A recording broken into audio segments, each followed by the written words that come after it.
وہ کل پڑھایا میں نے عصر کے وقت میں کل گیا تھا پڑھانے کے لیے. مغرب کے بعد اس سے فارغ ہوا. پھر اس کے بعد عشاء کے بعد ایک نکاح پڑھایا. اور پھر عشاء کے بعد جب اس نکاح سے فارغ ہوا تو لیٹ نائٹ تقریباً کل بھی 12 بجے کے بعد ہی میں گھر پہنچا. 2 نکاح میں نے 10 بجے کے بعد پڑھائے. الحمدللہ نحمده ونستعینه ونستغفره ونؤمن به ونتوکل علیہ ونعوذ باللہ من شرور انفسنا ومن سیئات اعمالنا من یهده اللہ فلا مضل له ومن یضلل فلا ہادی له.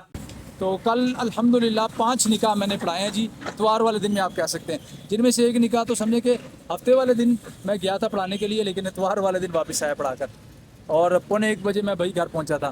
تو یہ جو ہے نا, آپ جو بھی کام کرتے ہیں اس کام میں بھرپور لگن کے ساتھ, پیار محبت کے ساتھ آپ اس کام کو کریں تو اللہ آپ کو اس میں کامیابی دے گا. تو یہ کل جو میں نے پڑھائے نا سارے الحمدللہ میرا 10-15 سال کا 20 سال کا ان کے ساتھ تعلق ہے. کچھ ان میں میرے شاگرد بھی تھے, لیکن یہ ہے کہ میری یہ عادت ہے کہ نکاح کے حوالے سے میں جب جاتا ہوں تو میں اپنے آپ کو تمام کاموں سے فری کر کے جاتا ہوں.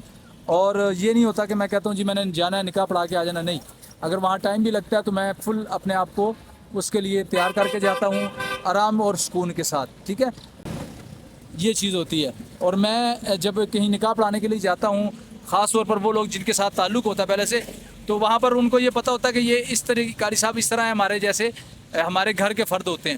تو ان کو کسی قسم کے معاملات میں کوئی ٹینشن, کوئی پریشانی نہیں ہوتی. تو آپ دوستوں نے یقیناً کل عبادت کی ہوگی. اللہ پاک آپ سب کی عبادات کو قبول فرمائے.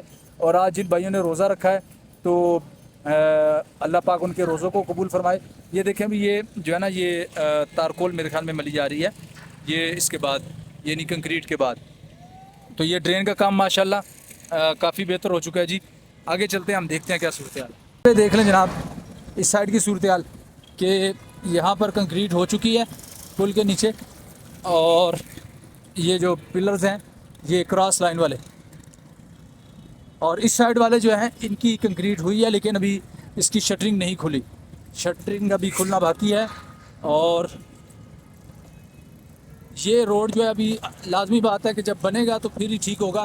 ابھی تو یہ نہیں بنا ہوا اور اسی طرح ہی ہے. یہ مسجد کی صورتحال بھی دیکھ لیں بھائی. میں کئی مرتبہ ویڈیوز میں کہہ چکا ہوں کہ اس مسجد کا جو ہے جی وعدہ کیا گیا تھا کہ یہ مسجد بنا کے دی جائے گی.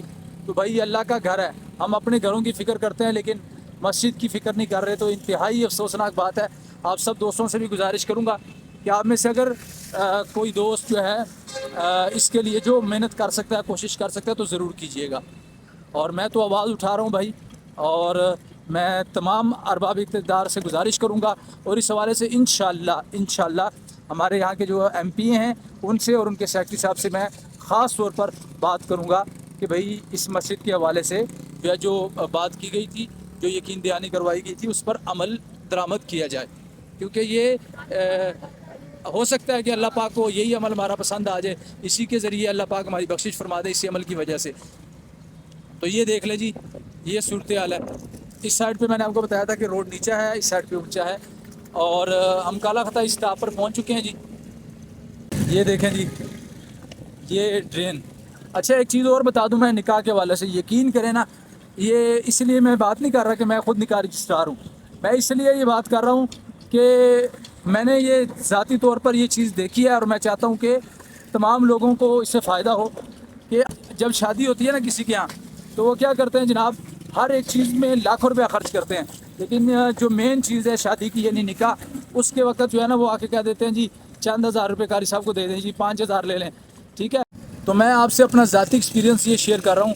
یقین کریں کہ اگر آپ نکاح خواہ کو, نکاح رجسٹرار کو جو ہے وہ فیس اچھی دیں گے اپنے حسب توفیق, جتنی زیادہ آپ دے سکیں آسانی کے ساتھ, تو یقین کریں وہ جتنے خلوص کے ساتھ اور جتنے اخلاص کے ساتھ آپ کے لیے دعا کرے گا آپ سوچ نہیں سکتے. اس کا قطعاً یہ مطلب نہیں ہے کہ اگر آپ کم پیسے دیں گے تو وہ اخلاص کے ساتھ دعا نہیں کرے گا, لیکن یہ ہے کہ اگر آپ اس فیس دیں گے اور وہ خوش ہو, یعنی ایسی فیس دیں گے کہ اس سے جو وہ خوش ہوگا, تو یقین کریں کہ نہ صرف نکاح رجسٹرار بلکہ اس کی پوری فیملی آپ کے لیے دعا کرے گی. اور یہ میں اس چیز کا ذاتی جو ہے وہ مشاہد ہوں, اس چیز کا میں نے تجربہ کیا, اور مجھے خود پتہ ہے کہ جب کہیں میں نکاح پڑھانے کے لیے جاتا ہوں اور وہ جو ہے اچھی فیس دیتے ہیں, تو یقین کریں کہ سب گھر والے بھی اس کے لیے دعا کرتے ہیں اور میں خود بھی دعا کرتا ہوں دل اخلاص کے ساتھ. اور یہ نہیں ہوتا کہ صرف اسی وقت میں دعا ہوتی ہے. جو نکاح کے وقت تو سب کے لیے دعا کرتے ہیں, لیکن جو بندہ جس کی وجہ سے دل خوش ہو رہا ہو نا, تو یقین کریں اس وقت میں پھر کیا ہوتا ہے کہ بندہ کہتا ہے کہ اس کے لیے ہر نماز میں دعا کرتے ہیں اور ہر دعا میں وہ ہماری یاد ہوتا ہے, ہر دعا میں وہ بندہ ہماری رہتا ہے. تو اس لیے کوشش کریں کہ جب آپ شادی پر لاکھوں روپیہ خرچہ کر سکتے ہیں تو آپ نکاح خواہ اور نکاح رجسٹرار کو بھی آپ جو ہے خوشی کے ساتھ, کوئی 5,000 روپیہ تو کوئی چیز نہیں ہے, جتنا زیادہ آپ دے سکتے ہیں وہ دیں. اور انشاءاللہ العزیز اللہ رب العزت کے فضل و کرم سے آپ کا گھر بھی آباد ہوگا, آپ کے بچے بھی خوش رہیں گے اور اللہ پاک آپ کی تمام پریشانیاں بھی دور فرمائیں گے. اور برکت ٹرون کے کام کی صورتحال یہ دیکھ لیں جناب, یہاں پر یہ ڈرین آپ دیکھ سکتے ہیں اور یہاں پر ہم آ چکے ہیں جی برکت ٹرون نالے والے مقام پر. یہ دیکھ لیں آپ کے سامنے ہے یہ صورتحال. یہاں پر جو کام ہونا تھا وہ فی الحال تو ہو گیا, ابھی اور کوئی نیا کام نہیں ہو رہا. تو یہ ہے جی برکت ٹرون نالے کی صورتحال کہ یہاں پر جو کام ہونا تھا وہ تو ہو چکا ہے, کنکریٹ ہو چکی ہے. اس کے بعد ابھی فی الحال اور کوئی کام تو یہاں نہیں ہو رہا.